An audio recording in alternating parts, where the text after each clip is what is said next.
Hello everyone, Jai Swaminarayan. I am Mr. Chotalia from Sri Swaminarayan Institute of Technology, Bhat Gandhinagar, representing the subject Electrical Circuit Analysis SEM 3 Electrical as well as Network Theory for SEM 3 EC branch. So we are discussing the new topic on the theorems is maximum power transfer theorem. So previously what we discussed the superposition theorem, Thevenin's theorem as well as Norton's theorem. So right now we are discussing the maximum power transfer theorem. So why it is used? आपके लिए सबसे पहले ये दिमाग में रहेगा कि ये थ्योरम हम क्यों यूज कर रहे हैं। तो भाई थेवेनिन और नॉर्टन या फिर सुपरपोजिशन के टाइम में हमने क्या बताया था कि कोई नेटवर्क हम फॉर्म कर रहे हैं तो उसकी पर्टिकुलर कंडीशन होती है कि भाई वहां पे हम कैसा वोल्टेज सोर्स रखेंगे या फिर करंट सोर्स कैसा होगा। तो उसके लिए थेवेनिन या फिर नॉर्टन का जो भी आपके थ्योरम्स है वो यूजफुल होते हैं। तो और एक से ज्यादा सोर्सेज है तो उसके लिए हम सुपरपोजिशन की बात कर रहे हैं। लेकिन अब ये मैक्सिमम पावर ट्रांसफर थ्योरम तो ये क्यों एप्लीकेबल है या फिर ये कहाँ पे यूज होता है और इसकी जरूरत क्या है उसे हम डिस्कस करेंगे। तो उसके लिए सबसे पहले इंपॉर्टेंट चीज है कि भाई कोई भी आप नेटवर्क फॉर्म कर रहे हो तो आपका कोई एक लोड होता है या फिर आपका जहाँ पे लोड कनेक्ट कर रहे हो तो उसके लिए मैक्सिमम पावर वहां पे कैसे ट्रांसफर होगा या फिर मैक्सिमम पावर कितना ट्रांसफर होगा वो हमारे लिए जानना बहुत जरूरी है। क्योंकि यहाँ पे उसका जो करंट है उस हिसाब से उसका मैक्सिमम पावर ट्रांसफर होगा या फिर मैक्सिमम पावर वहां पे जाएगा। तो वो मैक्सिमम पावर जो भी है वो कितना होगा और अगर वो जो मैक्सिमम पावर हमें ऑब्टेन करना है फॉर पर्टिकुलर नेटवर्क तो उसकी कंडीशंस क्या है कि भाई ऐसा होगा तो हाँ हमारा नेटवर्क के अंदर मैक्सिमम पावर आपको मिलेगा। ओके, तो ये जो कंडीशन थी उसके लिए हम बात कर रहे हैं। तो आपका मैक्सिमम पावर ट्रांसफर थ्योरम के लिए उसका एक स्टेटमेंट जो बनता है कि भाई any resistive load will act with maximum power. तो मतलब कि एक रेजिस्टिव लोड है तो उसके अंदर से मैक्सिमम पावर कब ट्रांसफर होगा फ्रॉम द नेटवर्क में द लोड रेजिस्टेंस। तो उसकी ये कंडीशन क्या कि भाई लोड रेजिस्टेंस है उसके इक्विवेलेंट से उसका इंटरनल रेजिस्टेंस होगा एट दैट टाइम आपका नेटवर्क मैक्सिमम पावर ट्रांसफर करेगा। जैसे कि यहाँ पे मैंने लिखा है कि maximum power from the network में the load resistance is equivalent to resistance of a network is a view या फिर ऑब्जर्व। हम जो प्रीवियस केस में कह रहे थे कि भाई ऑब्जर्व कर रहे हैं सिस्टम को तो एज ए व्यू और observe from the output terminals along with the energy sources removed or leaving behind the its internal sources या फिर internal resistances। क्लियर?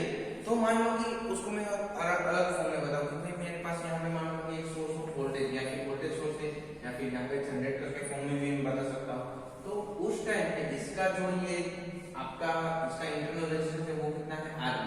तो यहाँ पे आपका इंटरनल रेजिस्टेंस और ये जो लोड रेजिस्टेंस और यहाँ पे L रहेगा। तो लोड रेजिस्टेंस के अक्रॉस में बात करें तो ये आपका जो टोटल रेजिस्टेंस है ये दोनों इक्विवेलेंट हो जाएंगे उस टाइम पे या फिर यहाँ इंटरनल रेजिस्टेंस और आपका जो बाकी के एलिमेंट है उन दोनों का रेजिस्टेंस और लोड रेजिस्टेंस इक्विवेलेंट होगा at that time maximum power transfer होगा। क्लियर? तो ये कंडीशन हुई मैक्सिमम पावर ट्रांसफर की। तो ये आपके लिए एग्जाम पॉइंट ऑफ व्यू भी ये काफी इंपॉर्टेंट है कि उसका स्टेटमेंट एक्सप्लेन करो और उसका प्रूफ कि भाई उसका डेरिवेशन। क्योंकि अभी तक हमने जितने भी थ्योरम देखे तो उसके अंदर हमने सबसे पहले क्या देखा था कि फिर उसके स्टेप्स देखे उसके न्यूमेरिकल देखे। लेकिन मैक्सिमम पावर ट्रांसफर के लिए उसका प्रूफ भी इंपॉर्टेंट है जो कि 3 to 4 मार्क्स के लिए आईएमपी क्वेश्चन भी है योर एक्सटर्नल एग्जामिनेशन पॉइंट। सो यहाँ पे उसके प्रूफ के लिए मैं बात करूँ कि एक आपका नेटवर्क है उसके लिए मैं अगर बात करूँ कि भाई यहाँ पे करंट कितना होगा तो I = V/R जो कि हमारा ओम्स हो। तो उस हिसाब से E divide by RL plus RI क्योंकि यहाँ पे रेजिस्टेंस 2 है RL प्लस RI जो कि इंटरनल रेजिस्टेंस ये दोनों का मिला के टोटल I बताया। क्लियर? ओके, मैक्सिमम पावर कब मिलेगा जबकि I²RL जो कि हमारा पावर का स्टैंडर्ड फार्मूला जो हमने पहले सेशन में जो बेसिक टर्मिनोलॉजी डिसाइड की थी उस टाइप में बताया। तो यहाँ पे I को मैं रिप्रेजेंट करता हूँ E divide by RL plus RI से। तो वो कैसा बनेगा E² plus RL whole square. Clear? Okay, तो मैक्सिमम पावर की कंडीशन क्या है या फिर कोई भी टर्म मैक्सिमम कब होती है तो उसका फर्स्ट ऑर्डर डिफरेंशिएशन हम करते हैं या फिर फर्स्ट जो भी उसका हम डिफरेंशिएशन करते हैं with respect to its variable term that should be 0 at that time we will obtain the maximum quantity. ये एक बेसिक मैथमेटिकल फंडामेंटल है जो कि आपको मैक्सिमम पावर है या फिर मैक्सिमम रेजिस्टेंस है या फिर जैसे कोई भी मैक्सिमम क्वांटिटी फाइंड करनी है उस टाइम पे उसके वेरिएबल के हिसाब से उसका फर्स्ट ऑर्डर डिफरेंशिएशन करोगे और उसकी वैल्यू 0 रखोगे। जो कंडीशन ऑब्टेन होगी वो आपकी क्वांटिटी को मैक्सिमम रिप्रेजेंट करेगी। क्लियर? ओके, तो मैक्सिमम पावर के लिए हम बात करें del P by del R L, तो यहाँ पे वेरिएबल क्या है, जो कि लोड रेजिस्टेंस, क्योंकि हमें पता है कि इंटरनल रेजिस्टेंस तो बाय डिफॉल्ट सेट ही है, वो कभी वेरी होने वाला नहीं, लेकिन लोड वेरी हो सकता है, तो उस हिसाब से यहाँ पे वेरिएबल क्वांटिटी बनी आर, तो डेल पी जो कि आपका पावर है, that should be derivated with respect to load resistance and that should be zero at that time, or during obtaining these condition we will obtain the maximum power. Clear?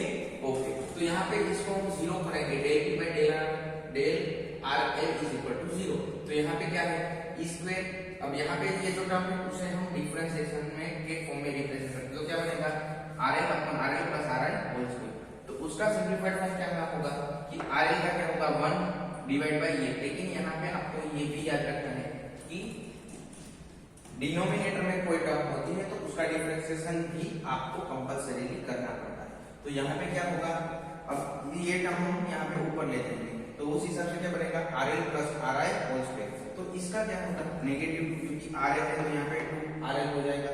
Okay, और ये denominator denominator में तो उसको हम यहाँ पे divide करेंगे, तो ये क्या होगा नेगेटिव अपॉन यहाँ पे एक टर्म रहेगी आर एल प्लस आर आई। अगर आपको कुछ समझ नहीं आ रहा है तो मैं आपको फिर सिंपलीफाइड फॉर्म में बता रहा हूँ कि ये सिंपलीफाइड फॉर्म ऐसा रहेगा, क्लियर? लेकिन इसको भी मैं अगर शॉर्ट में करना चाहूँ तो ये कैंसिल आउट हो जाएगा, तो यहाँ पे पावर हो जाएगा 3, क्लियर? ओके, तो उसका फर्स्ट ऑर्डर डिफरेंशिएशन का फंडामेंटल आपको शायद नहीं याद है, तो आप एक बार रिवाइज कर लीजिएगा मैथमेटिकल फंडामेंटल, और आप ऑलरेडी पढ़ भी चुके हैं, तो इस हिसाब से यहाँ पे क्या होगा इसमें into 1 divide by R L plus R I whole square negative 2 R L divide by R L plus R I raise to 3, या फिर पावर यहाँ रहेगी 3, क्लियर? एक्चुअल में यहाँ पे 4 पावर आएगी, लेकिन क्या होगा कि यहाँ पे जो हमारी फर्स्ट टर्म रहेगी वो यहाँ पे are L plus R I already है, तो उसे हम कैंसिल आउट पहले से ही कर देंगे ताकि हमारा सिंप्लीफिकेशन इजी हो जाए। यहाँ पे मैंने एग्जाम में आपको सिर्फ इतना लिखूंगा तो भी इनफ है, लेकिन आपको अंडरस्टैंडिंग पॉइंट ऑफ व्यू मैंने ये स्टेप्स आपको बताया कि भाई इसका सिंप्लीफिकेशन कैसे होता है। तो यहाँ पे ये जो टर्म है उसे हम यहाँ से मल्टीप्लाई करेंगे, एलसीएम का जो बेसिक फंडामेंटल है, तो ये यहाँ पे मल्टीप्लाई होगा, ये यहाँ पे मल्टीप्लाई होगा, तो क्या होगा R L plus R I cube minus 2 R L into R L plus R I whole square, clear? Divide by R L plus R I raise to 3 into 5, clear? Okay, तो मैं इसी form को मैं अगर यहाँ पे simplified form में represent करूँ तो क्या होगा आर एल प्लस आर आई यहाँ पे 5 पावर हो गई, 3 प्लस 2 मतलब कि 5, तो एक पावर यहाँ पे कैंसिल आउट हो गई। ओके, और यहाँ पे क्या होगा कि are L plus R I square, क्योंकि यहाँ पे टोटल 3 पावर होगी, यहाँ पे अब एक हमने कॉमन ले ली, तो क्या होगा R L plus R I common ले ली, तो इन दोनों टर्म में से R L plus R I को मैं कॉमन ले लूँ, तो क्या होगा R L plus R I square minus 2 R I, clear? Okay, so उसके हिसाब से ये डायरेक्टली इक्वेशन हमारा क्या बनेगा R L plus R I, sorry यहाँ पे स्क्वायर के फॉर्म में है और ये भी स्क्वायर, तो ये दोनों रिमूव हो गई, तो यहाँ पे पावर कम हो जाएगी, क्लियर? लेकिन यहाँ पे जो भी टर्म है वो 0 के साथ मल्टीप्लाई होगी, तो उसकी वैल्यू को कोई फर्क नहीं पड़ेगा, लेकिन हमारा मेन टर्म क्या बनेगी are L plus R I minus 2 R L that should be 0, clear? तो मैंने यहाँ पे ऑलरेडी डिफाइन किया हुआ है, क्लियर? ओके, तो उस हिसाब से ये जो स्क्वायर वाली टर्म निकल गई और ये जो टर्म बच गई है उसका सिंपलीफाइड फॉर्म क्या होगा R L plus R I minus 2 R L that should be 0, clear? तो ये जो हमारी ब्रैकेट वाली टर्म है उसको हमने 2 आर एल के साथ इक्विवेलेंट किया, तो यहाँ पे क्या कर 2 आर एल माइनस आर आई, यहाँ जो हमने जो एक ब्रैकेट है उसे ओपन कर दिया, तो 2 R L minus R L is equal to R, तो 2 माइनस 1 मतलब कि 1, तो R L is equal to R, clear? तो ये कंडीशन आपको मैक्सिमम पावर ट्रांसफर की है कि भाई इंटरनल रेजिस्टेंस है वो जब आपके लोड रेजिस्टेंस के इक्विवेलेंट होगा, एट दैट टाइम आपका मैक्सिमम पावर ट्रांसफर होगा, क्लियर? तो ये बात हुई मैक्सिमम पावर ट्रांसफर थ्योरम की। नेक्स्ट सेक्शन में हम लोग रेसिप्रोसिटी थ्योरम, जो कि रेसिप्रोसिटी की कंडीशन हम ऑलरेडी जानते हैं, तो वही थ्योरम है कि उसे हम थ्योरम के फॉर्म में कैसे रिप्रेजेंट करते हैं, उसका भी हम एक नेक्स्ट टॉपिक ले लेंगे, क्लियर? तो इसमें भी आपको शायद कोई डाउट नहीं है, अगर है तो आप मुझे पूछ सकते हैं। Till then have a nice day, thank you.